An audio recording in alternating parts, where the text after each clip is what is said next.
today we find ourselves in this country that is so strange to us because of the unbelievable events that are taking place.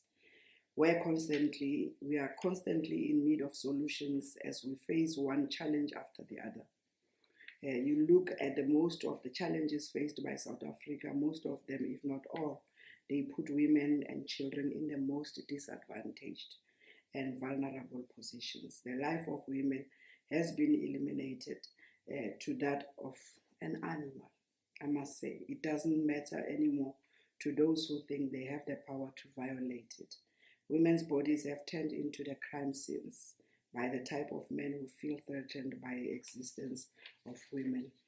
You will ask yourself a question about the birth of these men with such hatred on women as if they were not birthed by women. Where did we go wrong as women? What should be done to end this violence? And maybe these are the type of questions we need to ask ourselves because life keeps on throwing the curveball to women while we still learn to catch it. It then changes to goalpost. It changes the goalpost. We are set up for failure by the systems that we put in place because sometimes these systems are not sustainable or are not suitable to respond to the needs of women. Every single day we are woken by horrible events of women being sexually violated and murdered by the men who are supposed to protect them. So criminals use every opportunity they find to commit crime. Unfortunately, the most targeted are women who fall victim of anything. As long as there is a man around, there is always a panic. So it is unfortunate that these events also take place at the places of work all over the country, and the perpetrators are usually men in senior management positions, and they use their positions of power to victimize those on lower ranks, and they go to an extent of interfering with the processes of healing for their victims. There won't be any excuse anymore should it be found that there is still any employer or manager, supervisor out there abusing their employees or their subordinates, because this kind of actions needs to be changed and unlearned.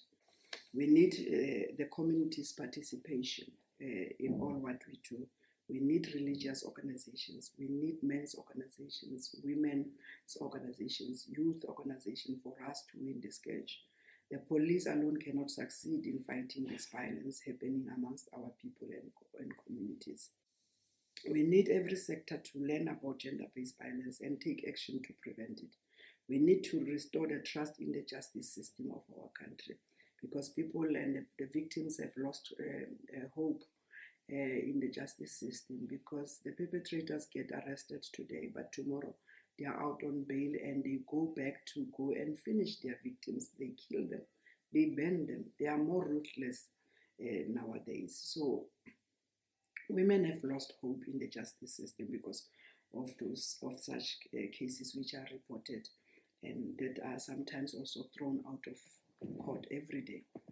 And this makes the statistics to be inaccurate because only few cases are reported, but the truth is that there are so many women and girls that are sexually violated every day, but they do not report the incidences because of fear of humiliation by court processes, the stigma by communities, the rejection by families and fellow worshippers in churches and colleagues at work. We need judges, magistrates, and prosecutors and all duty bearers who are sensitive to South African conditions when it comes to gender-based violence and femicide.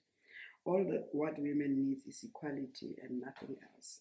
Women have been in the margins for far too long and they carry a lot of responsibilities. So as women, we are fighting for what women want, which is very much possible.